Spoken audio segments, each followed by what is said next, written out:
नमस्कार दोस्तों, टॉपिक है डिस्कशन के लिए हमारे पास theories of the intellectual property, यानी कि इंटेलेक्चुअल प्रॉपर्टी को लेकर क्या क्या सिद्धांत हैं या उसके पीछे की आइडियोलॉजी क्या है।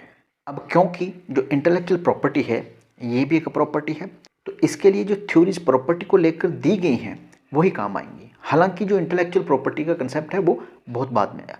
तो इसमें चलिए सबसे पहले हम डिस्कस करते हैं जॉन लॉक की थ्योरीज, जिसे कहा जाता है लेबर थ्योरी।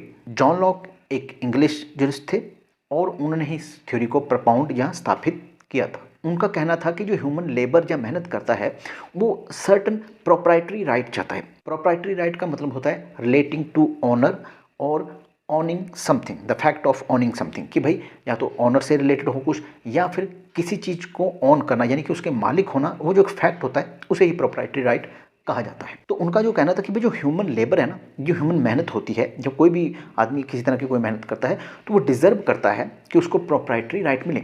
यानी कि अगर आप कोई मेहनत करते हैं, कोई चीज़ को क्रिएट करते हैं, तो आप ये एक्सपेक्ट करते हैं कि भाई उसमें जो प्रोप्राइटरी राइट है या उसकी जो मालिकाना हक है वो आपके पास हो, उसका स्वामित्व जो है वो आपका हो, इसीलिए मेहनत करता है। तो उन्होंने इस चीज़ को लेबर और प्रोप्राइटरी राइट के साथ जोड़ दिया। पर उन्होंने जो लेबर है उसको फिजिकल या मेंटल की कैटेगरी में नहीं बांटा। उन्होंने ये नहीं कहा था कि भाई लेबर जो है वो फिजिकल हो या मेंटल हो। जनरली हालांकि उस वक्त जो थी लेबर वो फिजिकल ही मानी जाती थी, बट क्योंकि उन्होंने कोई ऐसा डिस्टिंक्शन नहीं किया है इसलिए ज़्यादातर जूरिस्ट ये भी कहते हैं कि भाई ये आप उसको फिजिकल लेबर भी मान सकते हैं और एज वेल एज उसको मेंटल लेबर भी मान सकते हैं, उसमें कोई दिक्कत नहीं है। नेक्स्ट है दोस्तों जर्मी बेंथम की थ्योरी, जिसे कहा जाता है यूटिलिटेरियन थ्योरी। अब इसका जो अलग एक कंसेप्ट था, जर्मी बेंथम भी इंग्लिश जूरिस्ट थे और उन्होंने इस थ्योरी को प्रपाउंड किया था या इसको स्थापित किया था। उनका कहना था कि मैक्सिमम बेनिफिट्स जो हैं वो maximum peoples of the society के पास पहुंचनी चाहिए, यानी कि ज़्यादा से ज़्यादा बेनिफिट ज़्यादा से ज़्यादा लोगों के पास पहुंचने चाहिए। और इसके लिए जो इंटेलेक्चुअल प्रॉपर्टी जो है वो बहुत बढ़िया है, क्योंकि देखिए इंटेलेक्चुअल प्रॉपर्टी की इन्वेंशन की जाती है, फिर उसको कमर्शियली एक्सप्लॉइट किया जाता है, यानी कि उसको बाज़ार में बेचा जाता है, और जैसे ही बाज़ार में बेचा जाता है तो बड़ी ऑब्वियस सी बात है उसकी जो पहुंच है वो लोगों तक बनती है।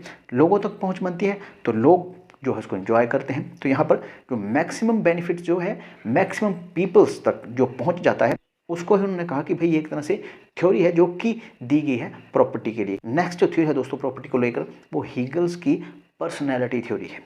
हीगल जो थे वो जर्मन फिलोसोफर थे और इन्होंने अपना एक अलग से व्यू पॉइंट रखा और इन्होंने ही इस थ्योरी को स्थापित या प्रपाउंड किया। इस थ्योरी ने कहा कि जो प्रॉपर्टी है ना ये इंसान की पर्सनैलिटी का ही एक्सटेंशन है और किसी भी इंसान की पर्सनैलिटी जो है उसकी प्रॉपर्टी के जरिए झलकती है या उसमें ही वो निकल के सामने आती है। यानी कि अगर आप ज़्यादा पैसा इकट्ठा करते हैं तो आपकी पर्सनैलिटी जो है वो उस तरह से हो जाती है। अगर आप एक मीडियम लेवल का करते हैं तो आपकी पर्सनैलिटी वैसे होती है। अगर आप बहुत कम करते हैं तो पर्सनैलिटी वैसी हो जाती है। तो उनका कहना है कि भाई जो भी आप करते हैं, जितनी भी प्रॉपर्टी आप इकट्ठी करते हैं उसमें से आपकी पर्सनैलिटी ही झलकती है।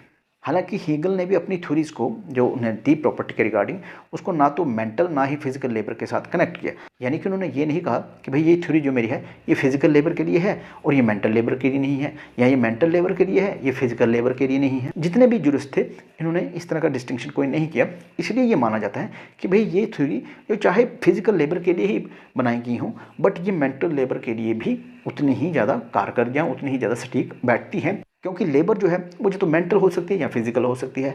उस वक्त मेंटल लेबर का कंसेप्ट नहीं था, आज है, तो उससे भी प्रॉपर्टी जनरेट की जाती है और उससे जो प्रॉपर्टी होती है वो भी प्रॉपर्टी की डेफिनेशन में आती है।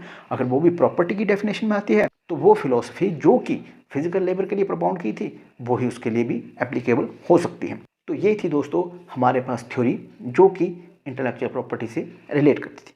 Thank you very much.